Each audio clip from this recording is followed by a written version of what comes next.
Okay, I want to talk about D&D. Not that kind of D&D. I'm not that kind of nerd.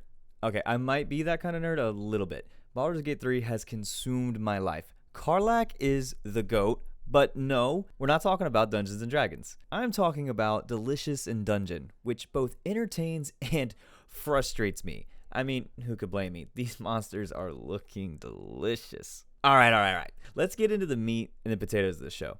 I'm not sorry. Delicious in Dungeon is the show you want to watch with your friends when you want a cooking anime, but you don't want the risk of someone walking in on you watching Food Wars. It satisfies that itch from watching really well put together cooking scenes. As far as I can tell, I'm far from a chef, but it offers a really creative twist on it. All the ingredients they use are different monsters from the dungeon, and you might think it's going to be a slow roll into making the decision to eat monsters. You'd be wrong. I knew the premise going into the show, but I for sure thought there was going to be a lost in the dungeon situation, and slowly over time they'd have that thing where they all look around at each other like, Dave kind of looking succulent. Pause. But you know what I'm saying. But then they figure out, oh, now we can eat monsters. Nah, absolutely does not go that way. The story starts off in the midst of a battle, with a giant red dragon no less. Then, in the first minute, a party member is eaten by said dragon. That party member is actually the party leader, Laos's sister. So, right off the bat, we have a super tragic occurrence. Rip Laos's sister, you'll be missed. But not by her own brother. This might be the most nonchalant, concerned family member I've ever seen in anime, and I've seen Goku watch his 11-year-old son get mollywopped by a 7-foot bug man while he was smiling. Sure, Laos is upset and thinks they need to go right back into the dungeon after they teleport back. But that's exactly where the concern takes a back seat and we get an immediate detour. As soon as the homies get back in the dungeon, they immediately meet the dwarf with the walk. This is Senshi.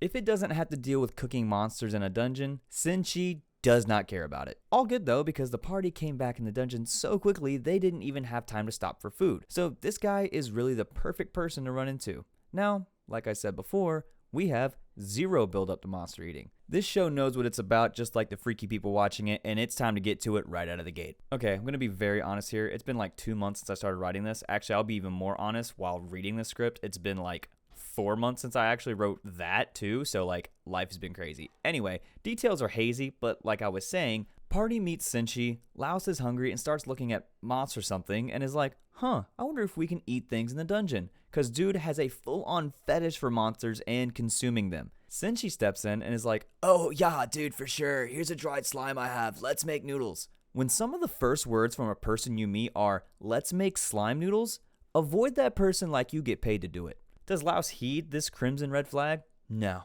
As a matter of fact, he says, and I'm paraphrasing, bitchin', how do we do it? Quest to save his sister, who may or may not be dragon stomach juice at this point, officially derailed. We have monsters to cook, people. So now that our bellies are full, we're bolting to floor whatever it is and saving sis, right? No, not even close. Not only are we not rushing to get that done, we are min-maxing dungeon resources on every floor. I'm not really complaining though, because we get to spend a lot of time with a duo of characters that I absolutely love, Marciel and Chillchuck. These two are hilarious and adorable. They aren't really a duo or the designated comedic relief. Well, no one can be the designated comedic relief in this show because everyone is comedic relief. I especially love the moment when Marciel is using a big bat to pull a screaming plant out of the ground to prove her usefulness. And before you say it, yes, it is just that same plant from Harry Potter and a mandrake or something. I don't know, not my brand of nerdy. But anyways, the point being, she ends up completely brain scrambled by it and talking like a toddler that was given too much NyQuil. It's hilarious and relatable. I too have tried to prove I'm useful only to have my ADHD thwart me and have me look the fool. Hang in there, Marciel. It gets better. Chillchuck is a whole vibe for completely different reasons. At the slight hint of danger, this guy is ready to dip. Now, he cares for his friends, clearly, but he's not stupid either, and I can respect that. There's a fine line between bravery and stupidity, and Chillchuck is having none of the nonsense. So we are completely derailed off sister saving at this point, but the monster meals we get to see are really creative, so I don't really care. My favorite by far is the steamed living armor. I know that sentence raised some immediate questions like, what is living armor?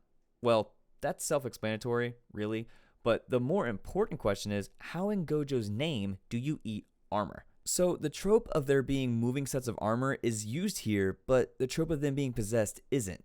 It's actually so much cooler than that. The armor is inhabited by colonies of small mollusk creatures that band together in the creases of the armor to move like a network of muscles.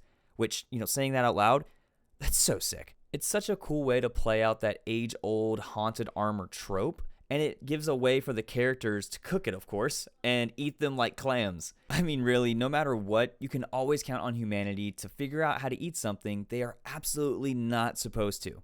No matter how far nature goes out of its way to evolve, we will find a way. There's a lot more to this show, and I'd love to talk about it, but I don't really want to spoil it too much because it's really fun and you should experience it firsthand. And that's the PR reason for this video being short. The real reason is I really just want to get a video out because it's been so long and I don't feel like writing more of this script right now, but we'll keep that between us.